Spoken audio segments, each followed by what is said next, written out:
నమస్తే, నేను ప్రియాంకారావు. నిన్న అమరావతి ఏపీ రాజధాని అని చెప్పేసి అమరావతి పునర్వ్యవస్థీకరణ చట్టం 2026కి మన ద్రౌపది ముర్ము గారు ఆమోదం తెలుపుతూ స్టాంప్ వేశారు. ఈ నేపథ్యంలో ఏపీ రాష్ట్రం అంతా కూడా సంబరాలు చేసుకుంటున్నారు. ఒకవైపు సంబరాలు, మరోవైపు వైసీపీ వాళ్ళు చేస్తున్న కుట్రలు, డైవర్షన్ పాలిటిక్స్ లో మునిగి తేలుతున్నారు. మరోవైపు తూళ్లూరులో అగ్ని ప్రమాదం ఎలా చూడాలి?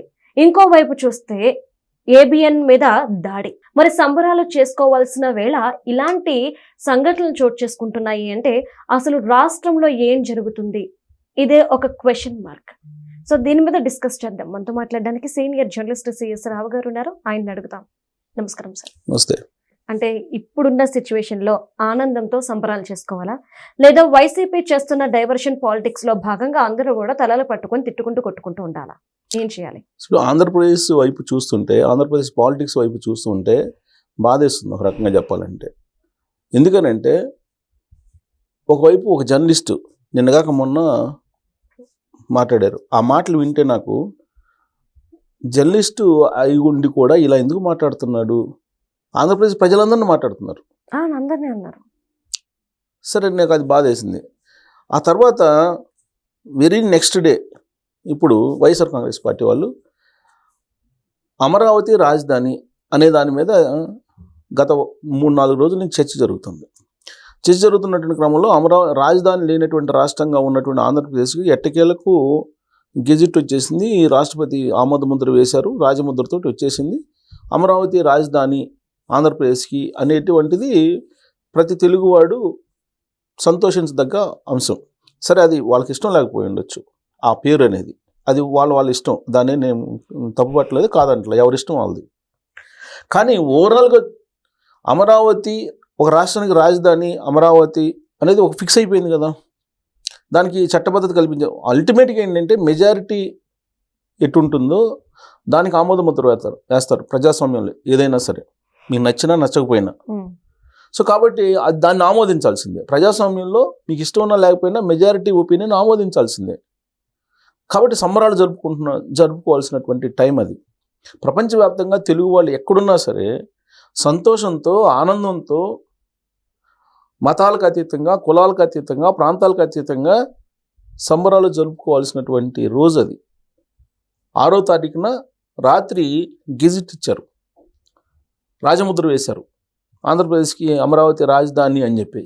ఎంత పెద్ద ఎత్తున సంబరాలు జరుపుకోవాలి. మామూలుగా మనం చూస్తుంటాం, అంతకుముందు ఒక ఈ బియ్యం ఉంది కదా, రేషన్ బియ్యము సరఫరా చేయడానికి వ్యాన్స్ ఓపెనింగ్ కూడా పెద్ద ఎత్తున డ్రోన్స్ కెమెరా తోటి హైలైట్ చేసేసారు కదా. మరి ఇలాంటిది ఒక శుభగడియల్ని, ఇలాంటి ఒక చారిత్రక నిర్ణయాన్ని వెలువరించినప్పుడు ఎంత పెద్ద ఎత్తున సంబరాలు చేసుకోవాలి వాస్తవంగా. అటు ప్రభుత్వం వైపు నుంచి కూడా సంబరాలకి పిలుపునిచ్చారు, కానీ ప్రభుత్వం వైపు నుంచి అఫీషియల్గా కార్యక్రమాలు ఏమీ నిర్వహించాల. ఇంకొక వైపు ప్రతిపక్షం హోదా లేకపోయినప్పుడు కూడా వైఎస్ఆర్ కాంగ్రెస్ పార్టీ అసలు ఆ చర్చ నుంచి మొత్తం టోటల్ సమాజాన్ని, తెలుగు సమాజాన్ని డైవర్షన్ చేసేసింది చాలా టాక్టిక్స్గా. ఎలా చేసింది? ఆంధ్రజ్యోతిలో వీకెండ్లో రాధాకృష్ణ గారు ఒక ఆర్టికల్ రాశారు.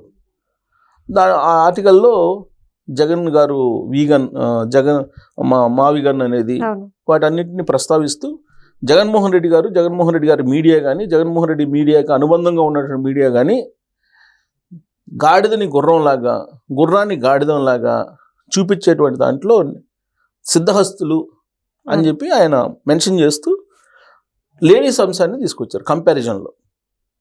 సరే, ఆ కంపారిజన్లో లేడీస్ విషయం తీసుకురావడం అనేది అభ్యంతరకరమే, దాంట్లో ఏమీ సందేహం లేదు. కాకపోతే ఆ అభ్యంతరకరాన్ని వ్యక్తం చేసేటువంటి వైఎస్ఆర్ కాంగ్రెస్ పార్టీ మనం ఏం చేసాము గతంలో అనేది రివ్యూ చేసుకోవాలి. ఎంతమంది లేడీస్ జీవితాల్లోకి మీరు వెళ్ళి గందరగోళపరిచారు సోషల్ మీడియాలో. చివరికి షర్మిల గారి ప్రైవేట్ జీవితాల్లో కూడా వెళ్ళారు కదా. విజయమ్మ గారి ఆమె జీవితంలో కూడా వెళ్ళారు కదా. ఎవరు వెళ్ళారు? వైఎస్ఆర్ కాంగ్రెస్ పార్టీకి సంబంధించిన సోషల్ మీడియాలో ఉండేటువంటి కొంతమందే కదా వెళ్ళింది. మరి వాళ్ళు అదే బ్యాచ్ అమరావతిలో ఉండే మహిళల్ని లా భాషతోటి ఏమన్నారు?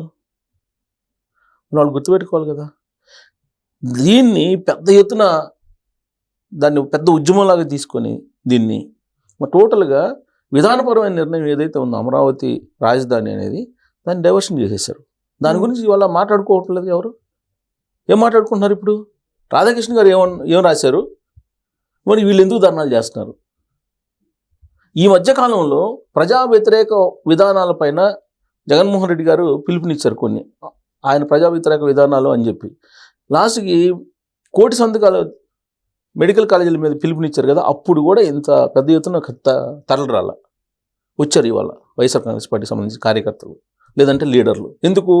ప్రెజర్ చేశారు, టార్గెట్ పెట్టారు.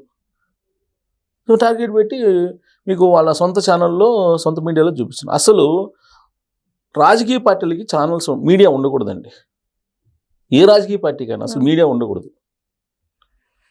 ఒకవైపు జగన్మోహన్ రెడ్డి గారి మీడియాలో ఏ విధమైనటువంటి పదజాలాన్ని ఉపయోగిస్తున్నారు, మరి అది కూడా స్క్రూటినీ చేస్తారు కదా. ఇప్పుడు వాళ్ళు వాడేటువంటి పదజాలం, వీళ్ళు వాడేటువంటి పదజాలం, ఇవన్నీ చర్చకు వస్తాయి. ఇప్పుడు దీన్ని రాధాకృష్ణ గారి మీద వ్యక్తిగతమైన దాడి కింద తీసుకోవాలా లేదా మీడియా కింద దాడి తీసుకోవాలనేది ఒక పెద్ద ఇష్యూ ఇప్పుడు. సరే, చంద్రబాబు నాయుడు గారు లోకేష్ గారు ఏమో మీడియా మీద దాడి కింద చూస్తున్నారు. సరే, ఇది చర్చ జరుగుతుంది. అసలు చర్చ జరగాల్సింది ఏంటి? చర్చ జరగాల్సింది అమరావతి రాజధాని, దాని డెవలప్మెంట్ ఎలా ఉంటుంది, దాని మీద జరగాలి. మావిగన్ను ఆ జగన్మోహన్ రెడ్డి గారు అన్న తర్వాత దాని రిఫ్లెక్షన్స్ ఏంటి అనేది ఆ పార్టీకే తెలుసు. వాస్తవంగా సరే, ఇది వాళ్ళకి అభ్యంతరకరమైన పదజాలం వాడారు అనుకున్నాం. ఎవరు? రాధాకృష్ణ గారు. శనివారం వచ్చింది కదా అది టీవీలో. సరే, టీవీలో చూడలేదు. మరుసటి రోజు ఆదివారం కదా, ఆదివారం పబ్లిష్ అయింది కదా పేపర్లో. పబ్లిష్ కాగానే మీరు ఆదివారం మధ్యాహ్నం నుంచి మీరు ఆంధ్రజ్యోతి ఆఫీసులని ముట్టడించాలి కదా. ఆదివారం పోయింది, సోమవారం పోయింది, మంగళవారం, ఇవాళ మూడో రోజు ఎందుకు మీరు ముట్టడి కార్యక్రమాలకు పిలుపునిచ్చి మొత్తం రోడ్ల మీదకి వచ్చారు? అంటే సోమవారం రోజు రాత్రి అమరావతి గెజెట్ వచ్చింది. ఈ అమరావతి గెజెట్ వచ్చింది కాబట్టి ఖచ్చితంగా దీన్ని సంబరాలు జరుపుకుంటారు. సంబరాలు జరుపుకున్నప్పుడు అమరావతి గెజెట్ ఇచ్చి సాధించారు, అమరావతి రైతులకు ఏదైతే కావాలనుకుంటున్నారో అది చంద్రబాబు నాయుడు గారు తీసుకొచ్చారు అనేటువంటి చర్చ జరుగుతుంది. డెఫినెట్గా జరుగుతుంది. అది జరగకూడదు. లేదంటే ఆదివారం పోయింది, సోమవారం పోయింది, మంగళవారం ఏంటి? నేనేమో ఆ వ్యాఖ్యలు ఏదైతే ఉండే వాటిని నేను సమర్థించట్లా. వాళ్ళు అభ్యంతరం పెడుతున్నారు, ఓకే, అభ్యంతరం పెడుతున్నారు. ఎప్పుడు అభ్యంతరం పెట్టాలి మీరు? ఏ రోజు అభ్యంతరం పెట్టాలి? 3 రోజులుగా. అంటే క్లియర్గా డైవర్షన్ పాలిటిక్స్లోకి ఆంధ్రప్రదేశ్ని తీసుకెళ్తున్నారు. దీనివల్ల పొలిటికల్గా వాళ్ళకి ఏదైనా మైలేజ్ వస్తే రావచ్చు, కానీ రాష్ట్రానికి నష్టం. ఇప్పుడు చర్చ జరగాల్సింది ఏంది? 28వ తారీఖున గూగుల్ సంబంధించినటువంటి శంకుస్థాపన జరుగుతుంది. దాని గురించి చర్చ జరగాలి. అలాగే చంద్రబాబు నాయుడు గారు ఈ మధ్యకాలంలో రైల్వే క్యారిడార్లు, ఒకటి క్యారిడార్ని 2 క్యారిడార్లకు అనుమతి తీసుకొచ్చారు. 2 క్యారిడార్లు ఆంధ్రప్రదేశ్కి కనెక్టివిటీని పెంచారు. దాని గురించి చర్చ జరగాలి. అమరావతి రాజధాని గురించి చర్చ జరగాలి. ఇవేమీ లేకుండా దేని మీద చర్చ జరుగుతుంది ఇవాళ?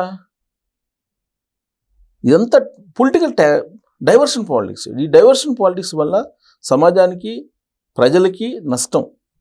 ప్రజలు గమనిస్తూ ఉంటారు, ఇదన్నీ కూడా గమనిస్తారు, గమనించుకునే ఉంటారు. అసలు ఒకరికొకరు ఏమి మాట్లాడుకుంటున్నారు వాళ్ళు? అసలు ఆంధ్రప్రదేశ్ రాజకీయాలు అంటే అదేదో వైఎస్ఆర్ కాంగ్రెస్ పార్టీ, తెలుగుదేశం పార్టీకి సంబంధించినటువంటి ఇష్యూ కాదండి అది. మీరు బూతులు తిడుతున్నారని అంటే అది ఆంధ్రప్రదేశ్ ప్రజల యొక్క గౌరవం, ఆంధ్రప్రదేశ్ రాష్ట్రానికి సంబంధించినటువంటి గౌరవాన్ని మీరు దిగజారుస్తున్నారు. 2019 నుంచి 2024 వరకు మినిస్టర్స్ హోదాలో ఏం మాట్లాడారు? మినిస్టర్స్ హోదాలో ఇప్పుడేం మాట్లాడుతున్నారు? పని ప్రతిపక్షంలోకి వచ్చిన తర్వాత చంపుతాం, నరుగుతాం, పొడుస్తాం, రప్పరప్ప ఇయ్యా. ఆంధ్రప్రదేశ్ రాష్ట్రం యొక్క గౌరవాన్ని దిగదారుస్తున్నారు. అది గుర్తుపెట్టుకోవాలి. నేననేది ఏ పార్టీ అని కాదు, ఎవరు మాట్లాడినా. ఆయన బోషడిక అన్నా, ఇంకోటి అన్నా, నేననేది ఓవరాల్గా ఆంధ్రప్రదేశ్ని మీరు గుర్తుపెట్టుకుని, ఆంధ్రప్రదేశ్ ప్రజలను గుర్తుపెట్టుకుని, ఆంధ్రప్రదేశ్ సమాజాన్ని గుర్తుపెట్టుకోండి అని చెప్తున్నా.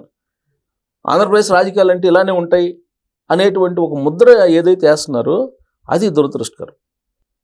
Right right thank you so much sir. Thank you.